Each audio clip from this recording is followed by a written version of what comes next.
जी हम गवाही सुनेंगे। मसीह के बाबरकत और जलाली नाम में आपको सलाम। मेरी गवाही इस तरह है कि मुझे 2 हफ्ते हो गए हुए थे, मेरे स्पाइनल के बिल्कुल रीढ़ की हड्डी के नीचे एब्सिस बनना शुरू हो गए थे जो मुझे बहुत पेन कर रहे थे। मैंने यहाँ पे पहले लोकली चेक करवाता रहा, उन्होंने कहा आपको बैठने की वजह से हुआ है क्योंकि आपका काम बैठने का ज़्यादातर, उसकी वजह से है। मैं पेन किलर लेता रहा पर वो लास्ट मंडे से मेरे लिए बहुत पेनफुल बहुत ज़्यादा हो गया था। मुझसे बैठना लेटना बहुत मुश्किल था, मुझसे सोया नहीं जाता था। रात को मैंने इवन पेन किलर ले भी लिया तो मैं 4-5 बजे तक स्टिल मैं सर्वाइव करता रहता था पेन से। सो मैंने लास्ट वेडनेसडे मैं और मेरा भाई हम लोगों ने सर्विस चेक करवाया, एमरजेंसी थी उस टाइम तो जाना पड़ा, तो उन्होंने कहा ऑपरेट होगा। सो मेरे लिए भी एकदम टेंशन की बात थी क्योंकि जॉब सारा कुछ देखना। सो मैंने second opinion private hospital Fatima गया, उनसे पूछा कि उनको सब कुछ सिनेरियो सब बताया, उन्होंने एग्जामिन किया तो उन्होंने भी कहा ऑपरेट होगा। तो उन्होंने जब मैंने उनसे पूछा कितना ऑपरेट का खर्चा आएगा, उन्होंने कहा 1.5 लाख। सो वो भी मेरे लिए बहुत एकदम टेंशन की बात थी कि 1.5 लाख एकदम फ़ौरन। उन्होंने कहा सैटरडे को आप एडमिट हो जाएं, मंडे को ऑपरेट कर देंगे। सो मैंने घर आया, उसने मुझे मेडिसिन दे दी, फातिमा वालों ने भी। मैंने आगे से मेडिसिन ली, मैंने पास्टर नदीम को फ़ोन किया, उन्होंने दुआ की। सो उससे मैंने जो मेडिसिन ली, आफ्टर 1 डे उन्होंने मुझे फ्राइडे को कहा था ओपीडी में आप आएँ और चेकअप करवाइएगा। सो मैं फ्राइडे को वहाँ पे गया और मैं उस टाइम सुबह पाजी साहब को फ़ोन कर रहा था, पाजी साहब का फ़ोन नहीं लग पाया।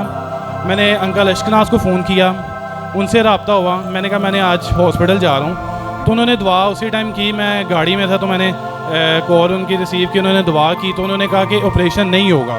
सो मैं जब उधर गया, खुदावंद का शुक्र है कि जब डॉक्टर ने एग्ज़ामिन किया तो उन्होंने कहा अभी हम लोग ऑपरेट नहीं कर रहे, 7 दिन का हम लोग आपको एंटीबायोटिक देंगे, आप वो लें और उसके बाद हम लोग देखेंगे करना है या नहीं। सो खुदावंद का शुक्र है, वेरी नेक्स्ट डे मैंने जैसे एंटीबायोटिक लेना शुरू किया और खुदावंद ने बेसिकली मुझे उसी टाइम हील कर दिया था जब मैं हॉस्पिटल जा रहा था।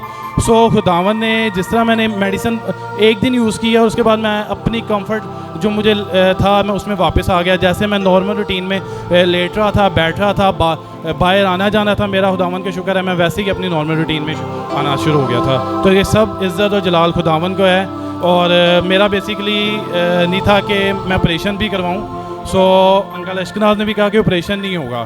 सो एक ये मेरी गवाही है। दूसरी मेरी गवाही ना 2 माह से रुकी हुई थी, मेरे पास जॉब नहीं थी। खुदावंद का शुक्र है, खुदावंद ने दुआओं का जवाब दिया और मैं सेकंड मंथ है मैं जॉब कर रहा हूँ और बहुत अच्छी जॉब है। जहाँ पे मैं पहले जॉब कर रहा था मेरे वही बॉस ने मुझे वापस बुलवाया और उनका बिज़नेस था, उसमें उन्होंने कहा अभी बेसिकली मैं एनजीओ में काम कर रहा था तो एनजीओ के अभी प्रोजेक्ट्स जो थे वो अभी नहीं थे तो जिसकी वजह से बंद हो गया था काम। सो मैं लास्ट 6 मंथ से फ्री घर में था, कोई जॉब नहीं थी। खुदावंद का शुक्र है, खुदावंद ने दुआओं का जवाब दिया और मैं 2 माह से स्टिल जॉब पे हूँ और खुदावंद का शुक्र है। Thank you. Praise God, hallelujah. जोरदार तालियां जाए। डॉक्टर ने कहा था ऑपरेशन होगा लेकिन ऑपरेशन नहीं हुआ।